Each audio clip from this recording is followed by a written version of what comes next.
What time is it where you're watching this right now?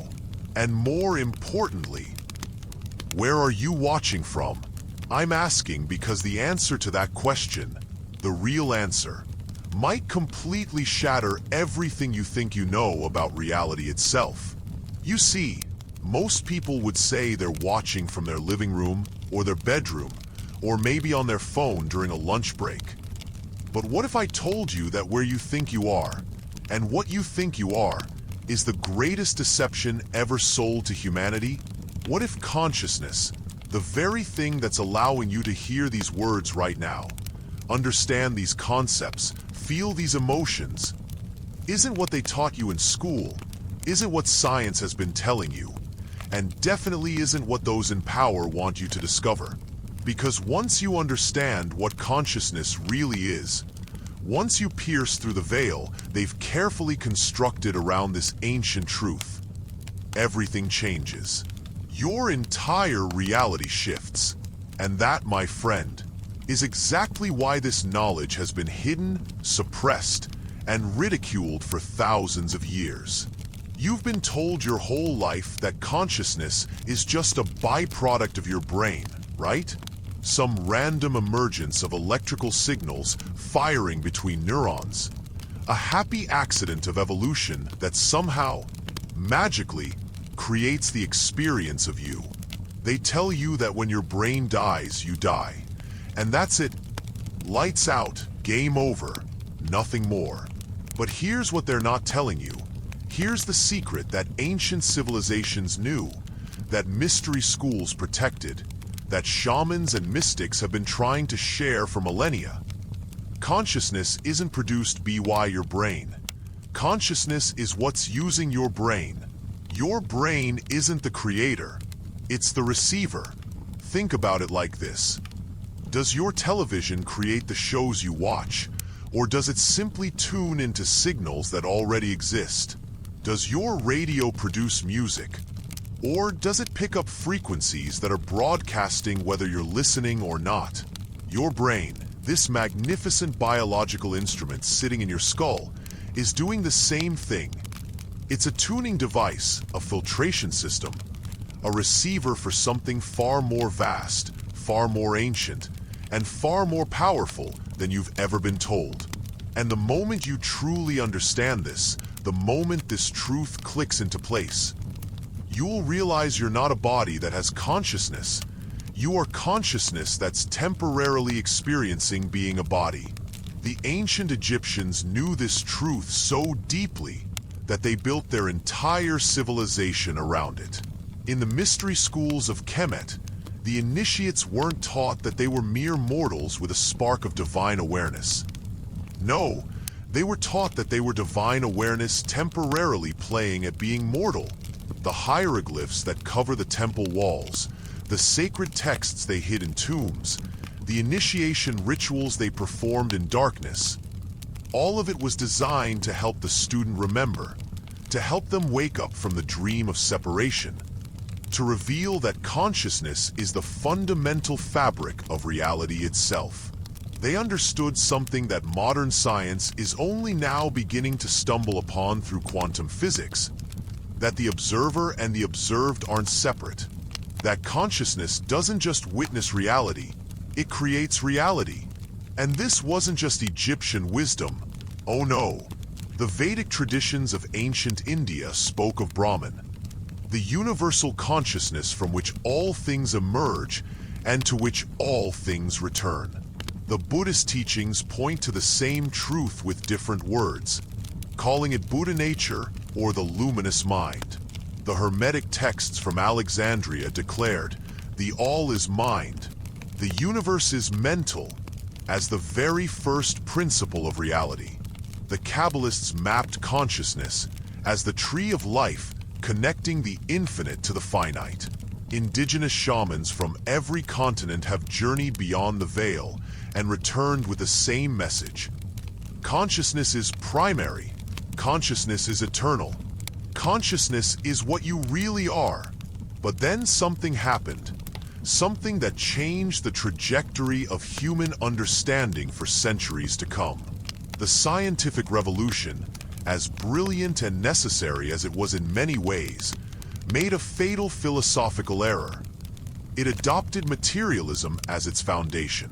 Materialism, this idea that matter is primary and consciousness is secondary, that the physical world exists independently and consciousness somehow emerges from it like steam from boiling water. And once this framework took hold, once this became the dominant paradigm, anything that suggested otherwise was labeled as superstition, as mysticism, as unscientific nonsense. They couldn't measure consciousness in a laboratory, couldn't weigh it on a scale, couldn't examine it under a microscope. So they declared it must just be an illusion, an epiphenomenon, something that doesn't really exist in any fundamental way. Can you see the absurdity here? The one thing you can be absolutely certain of, the only thing you have direct, immediate, undeniable experience of, is your own consciousness. You might doubt whether the external world exists. You might question whether other people are truly conscious. You might wonder if you're living in a simulation or a dream. But the one thing you cannot doubt is that there is awareness happening right now. I think, therefore I am, as Descartes said. But even that doesn't go far enough. Because you are before you think, awareness exists prior to thought. Consciousness is the ground of being itself. Now here's where it gets even more fascinating. Here's where the ancient wisdom and cutting-edge science start to converge in ways that should make everyone stop and pay attention. Quantum physics, this bizarre and beautiful branch of science that studies the fundamental nature of reality at the smallest scales, has discovered something absolutely shocking. Particles don't have definite properties until they're observed. The famous double-slit experiment showed that an electron exists in a state of probability, a wave of potential, until the moment a conscious observer measures it. And then, only then, does it collapse into a definite state. Think about what this means. It means consciousness isn't just passively watching reality unfold. Consciousness is actively participating in which version of reality manifests. And the scientists who discovered this, the pioneers of quantum mechanics like Max Planck, Werner Heisenberg, Erwin Schrödinger, Wolfgang Pauli, they all came to mystical conclusions. Max Planck declared, "I regard consciousness as fundamental. I regard matter as derivative from consciousness." Heisenberg said, "The atoms or elementary particles themselves are not real.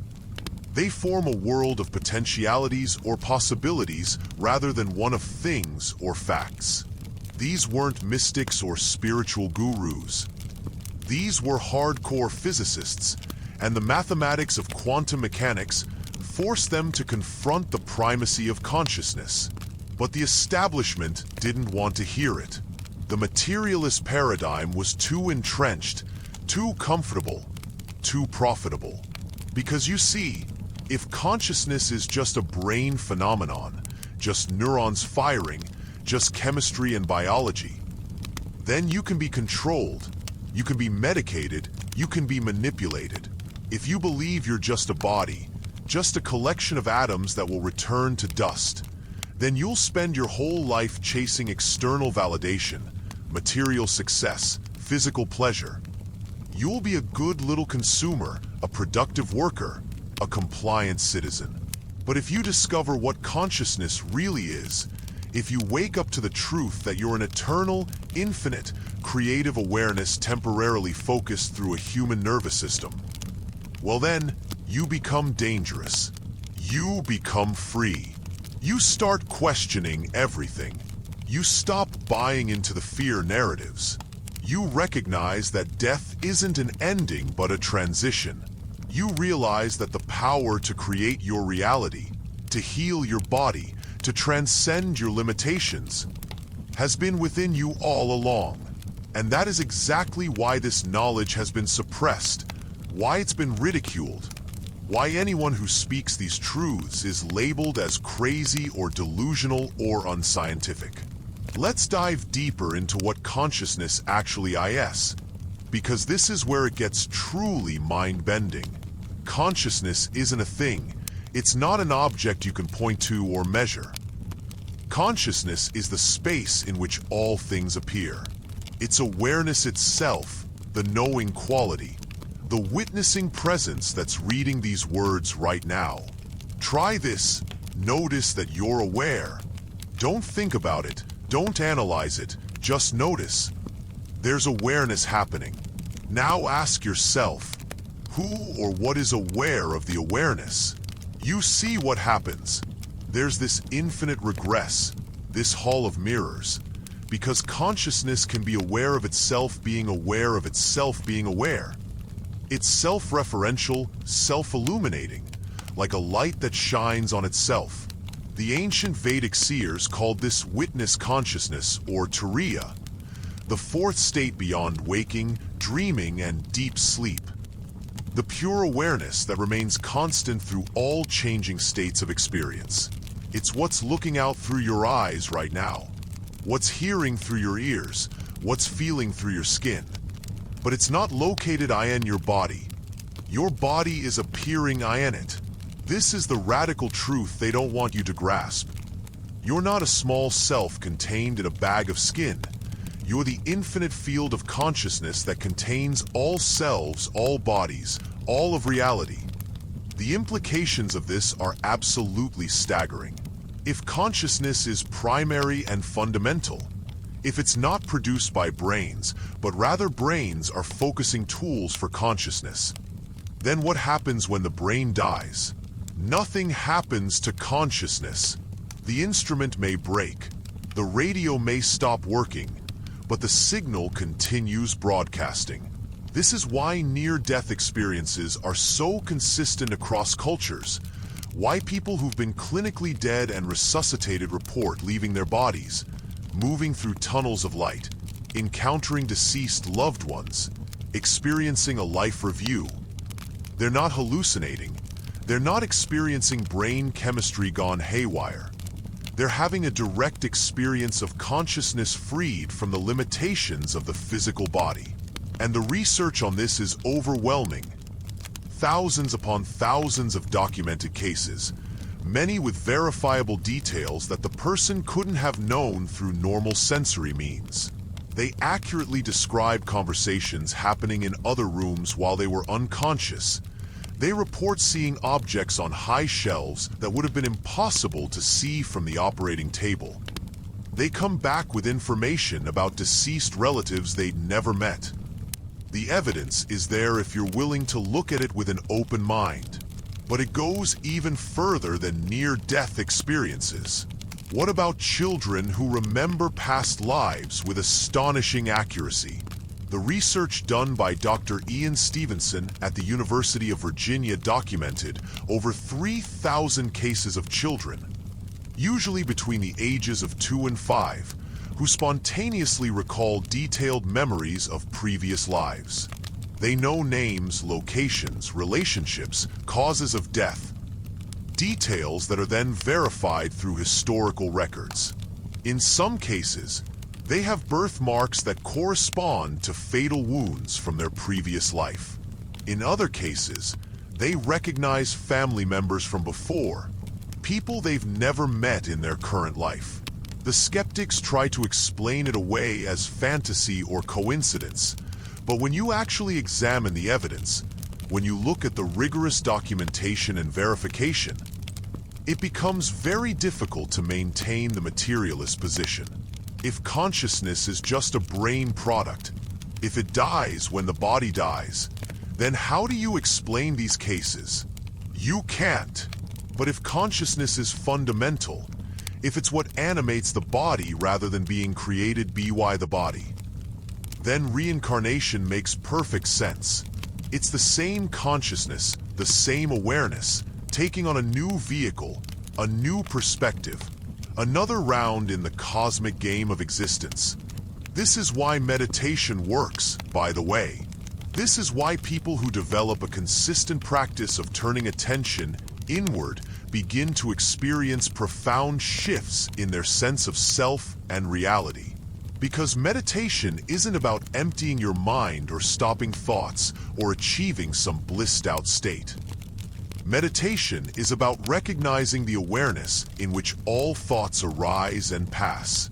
It's about becoming conscious of consciousness itself. And when you do that, when you rest as awareness rather than being lost in the content of awareness, something miraculous starts to happen. You begin to notice that thoughts aren't you. There's something appearing to you. Emotions aren't you. They're energy patterns moving through you. Even the body isn't you. It's a vehicle you're experiencing through. So what are you? You're the awareness itself, the witnessing presence, the consciousness that remains unchanged regardless of what's arising within it. This is liberation. This is freedom. Not freedom from thoughts or emotions or experiences, but freedom as the awareness that contains them all without being defined or limited by any of them. And here's something truly revolutionary that happens when this recognition deepens. You start to realize that the same awareness looking out through your eyes is the same awareness looking out through every pair of eyes.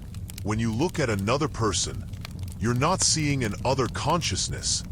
You're seeing yourself looking back at you through a different costume, a different character, a different perspective. This is what the ancient Indians meant when they greeted each other with Namaste. The light in me recognizes and bows to the light in you, because ultimately it's the same light. This is what Jesus meant when he said, "Whatever you do to the least of these, you do unto me." Because at the deepest level, there is no other. There's only the one consciousness playing all the roles. This is what the Sufis meant when they spoke of unity consciousness or Tawhid. The direct recognition that reality is not a multiplicity of separate things, but a singular awareness expressing itself as apparent multiplicity. And when you know this, when you've experienced this directly, compassion becomes natural because harming another is recognized as harming yourself. Love becomes inevitable because loving another is loving yourself. Service becomes joyful because serving another is serving the whole of which you are an inseparable part. But let's address the elephant in the room. The question that always comes up when people start to grasp this truth. If consciousness is all there is, if we're all one universal awareness, then why is there suffering? Why is there evil? Why does bad stuff happen? This is where we need to understand the difference between absolute truth and relative truth, between the ultimate nature of reality and the provisional reality we experience through the human perspective. Yes, at the absolute level, you are infinite consciousness having a temporary human experience. But at the relative level, you are having that human experience with all its joys and sorrows, pleasures and pains, births and deaths. Both are true simultaneously. The wave is both an individual expression and the ocean itself. And suffering arises precisely from forgetting this truth, from identifying only with the wave and forgetting you're also the ocean. When you believe you're just this small, separate self, just this body-mind that will one day die and disappear, of course there's fear, anxiety, grasping, aversion. Of course you try to protect yourself, accumulate resources, defend your position, defeat your enemies. The ego structure, which is just a thought pattern that says, I am this and not that, creates the entire drama of human suffering. But when you remember your true nature, when consciousness recognizes itself, suffering doesn't necessarily end. You still feel physical pain, you still experience loss, you still encounter challenges, but your relationship to it transforms completely. There's space around it. There's awareness holding it. It's not happening to you anymore. It's happening in you, within the vast, spacious awareness that you are. The ancient Stoics understood something profound about this. They recognized that suffering comes not from events themselves, but from our judgments about events, our resistance to what is. Marcus Aurelius wrote, "You have power over your mind, not outside events. Realize this, and you will find strength." But even this doesn't go deep enough into the truth, because it still assumes there's a separate you who has power over your mind. The deepest truth is that there is no separate you. There's only consciousness, and what you call your mind is just a localized expression of universal consciousness temporarily experiencing itself as separate.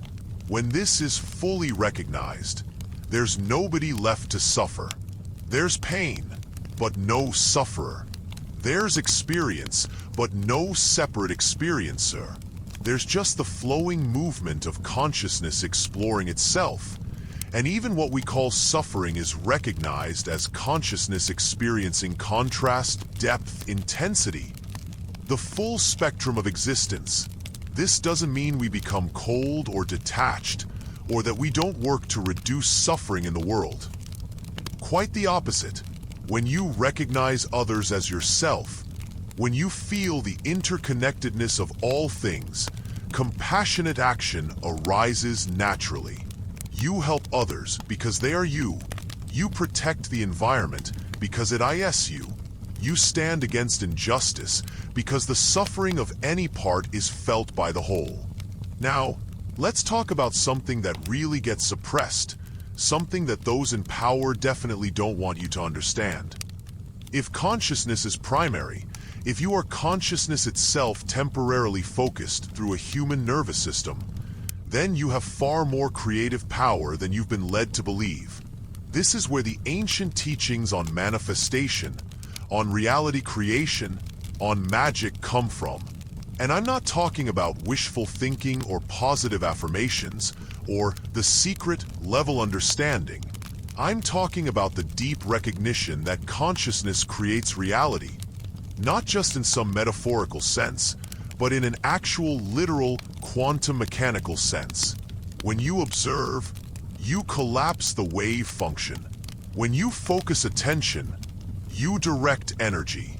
When you hold a clear intention without contradiction, without doubt, without the ego trying to force an outcome, reality itself responds and reorganizes around that intention. This is what the mystics and magicians and shamans have always known. This is what Jesus meant when he said, "According to your faith, it is done unto you." And if you have faith as small as a mustard seed, you can say to this mountain, "Move from here to there," and it will move. He wasn't being metaphorical. He was pointing to the creative power of consciousness itself. But here's the catch. Here's why it doesn't work when most people try it. The ego can't manifest. The small separate self, with all its fears and doubts and contradictory beliefs, with its constant need for control and proof and guaranteed outcomes, cannot harness the creative power of consciousness. Why? Because the ego is the veil, the ego is the forgetting, the ego is the contraction of consciousness that creates the illusion of limitation in the first place.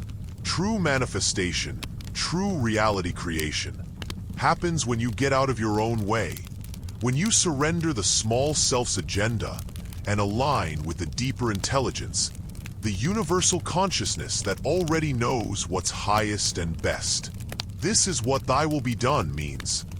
Not submission to some external deity, but alignment with the deepest wisdom of consciousness itself, which is your true nature. When you live from this place, when you act from awareness rather than from ego, synchronicities multiply, doors open, opportunities appear, the right people show up at the right time, and life becomes a flowing dance rather than a struggle. Not because you're manipulating reality or controlling outcomes, but because you've remembered that you are reality. You're not separate from the creative source. The Kabbalists mapped this relationship between consciousness and creation in their tree of life diagram. At the top is Keter, the crown, pure undifferentiated consciousness, the I am before it becomes I am this or that. From Keter flows Chakma, wisdom, the first movement of consciousness into manifestation, the primal yes, the creative impulse. Then comes Bina, understanding, the structuring principle, the sacred no that creates boundaries and forms. And from these three flow all the other spheres, all the other aspects of consciousness expressing itself. Beauty, strength, victory, glory, foundation, kingdom. It's a map of how the infinite becomes finite, how the one becomes many, how consciousness creates and experiences reality at every level from the purely spiritual to the densely material.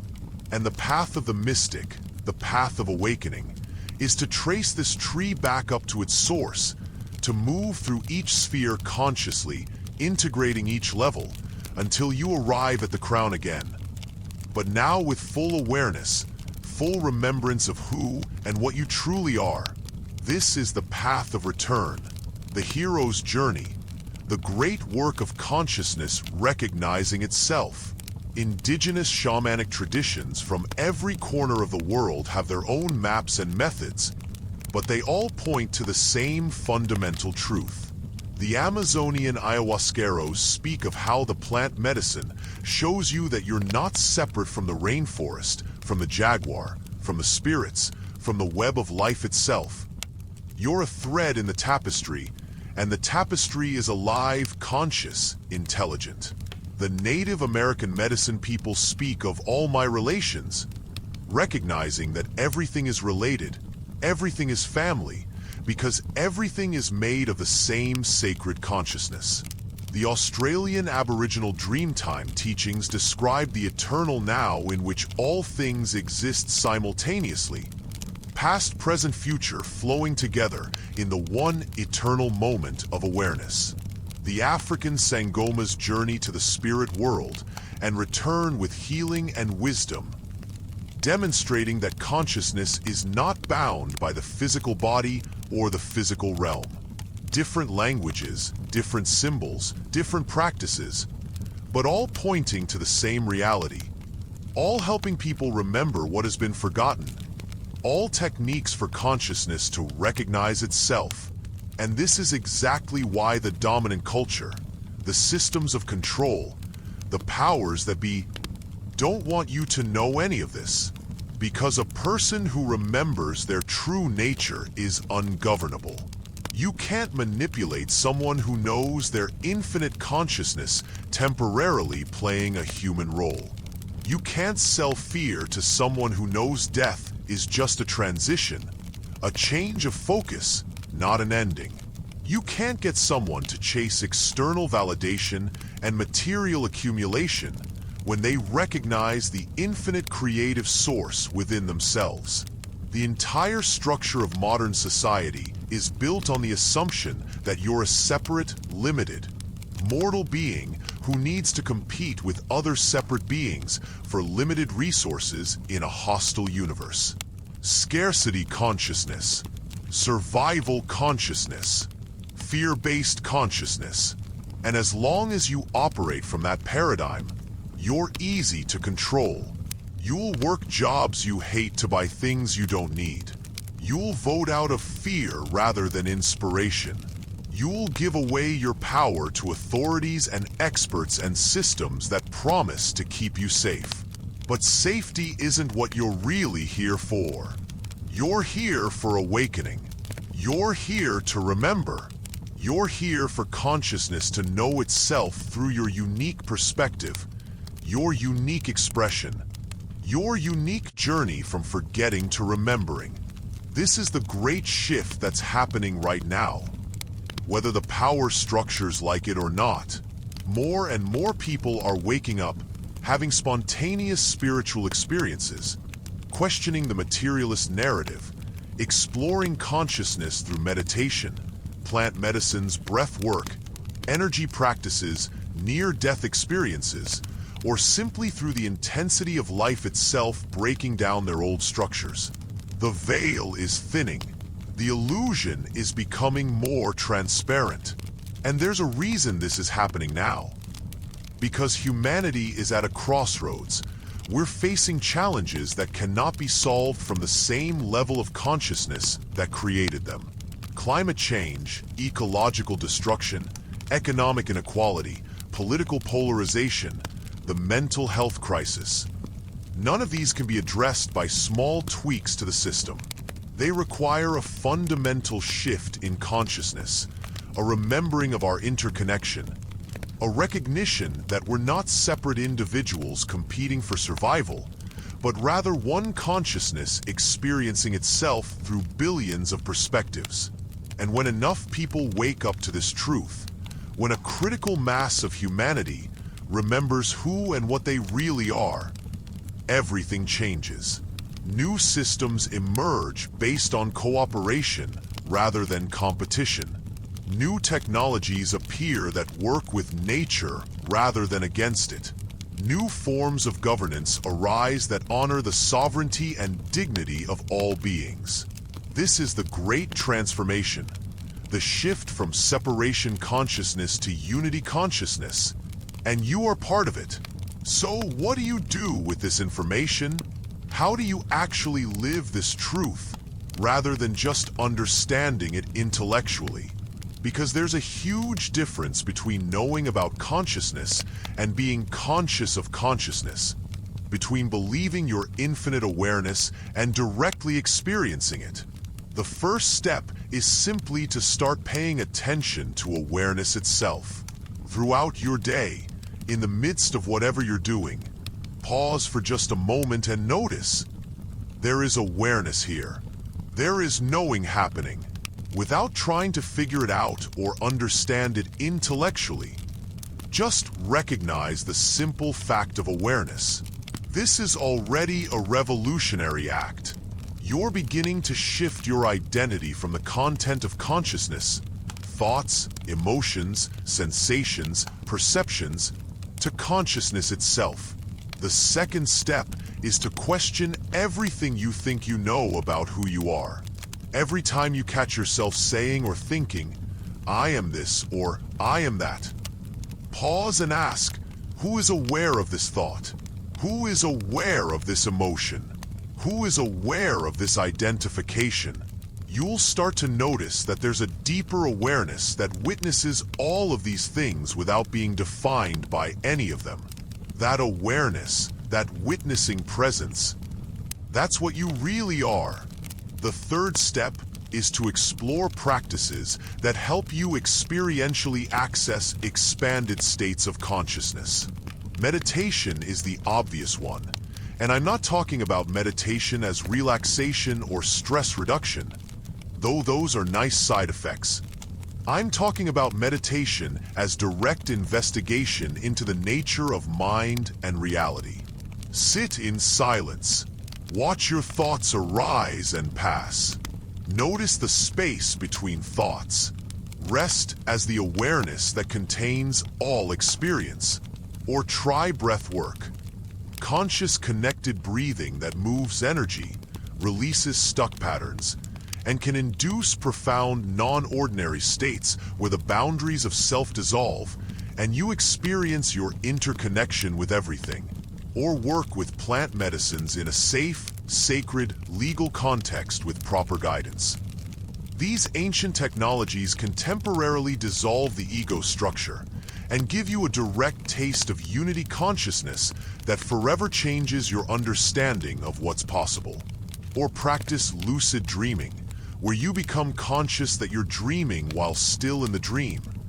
This is perhaps the most direct metaphor for awakening, because waking up spiritually is literally recognizing that what you thought was solid reality is actually a kind of dream appearing in consciousness.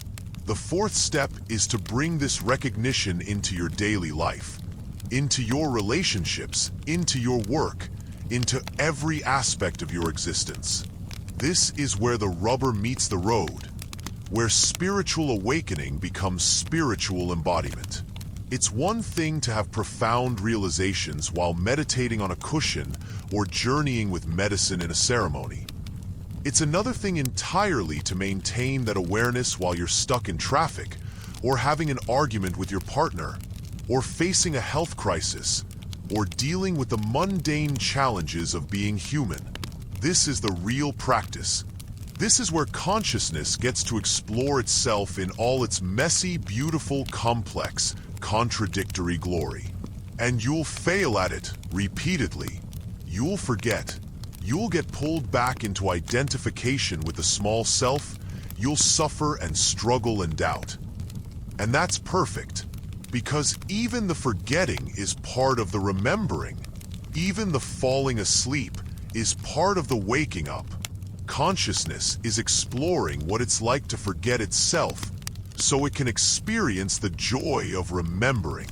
The fifth step, and perhaps the most important, is to find your unique expression, your unique way of embodying and sharing this truth. Because you're not here to be a clone of Buddha or Jesus or any other awakened being.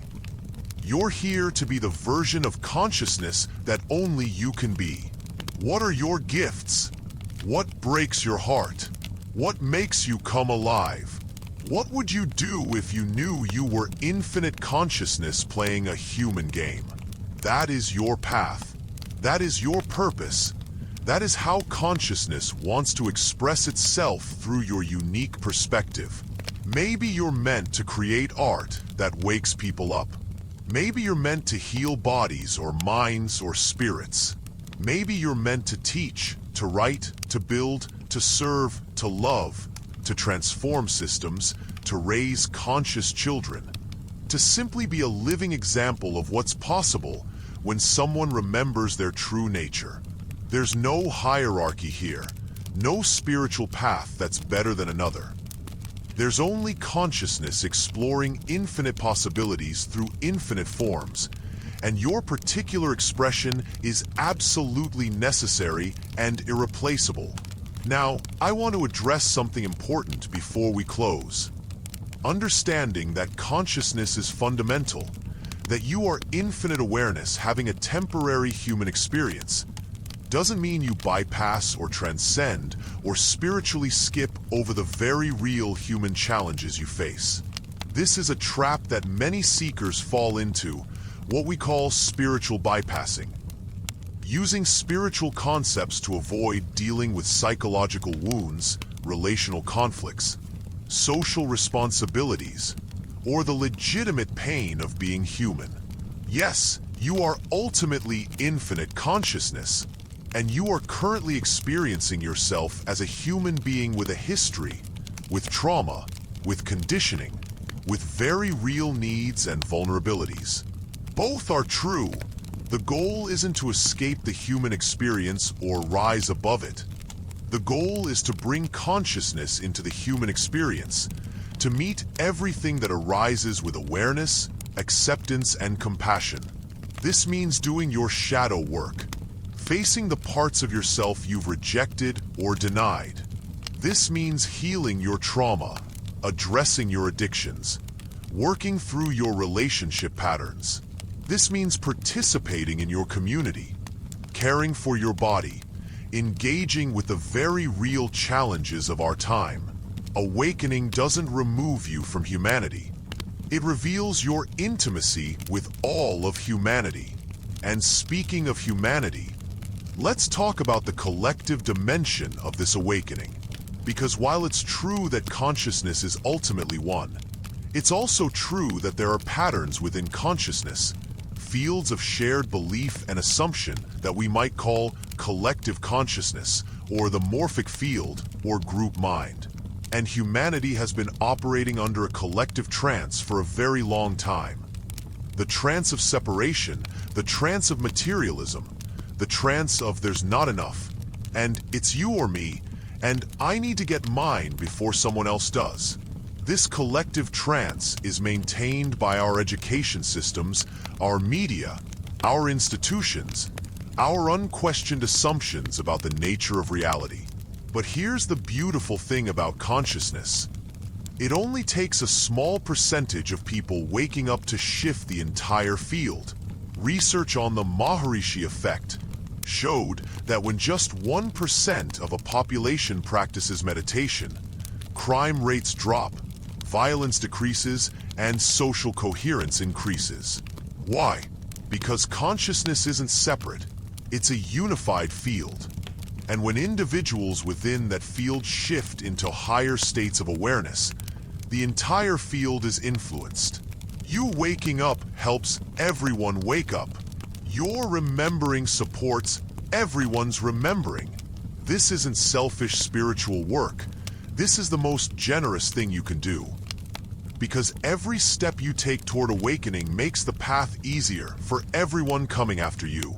So here's my invitation to you as we close. Don't just believe what I've shared here today. Don't take my word for it. Don't take anyone's word for it. Investigate for yourself. Turn your attention inward and discover what's actually true in your direct experience. Because the greatest secret they've hidden from you, the truth that changes everything, is that you are consciousness itself, eternal and infinite, temporarily dreaming yourself as a human being.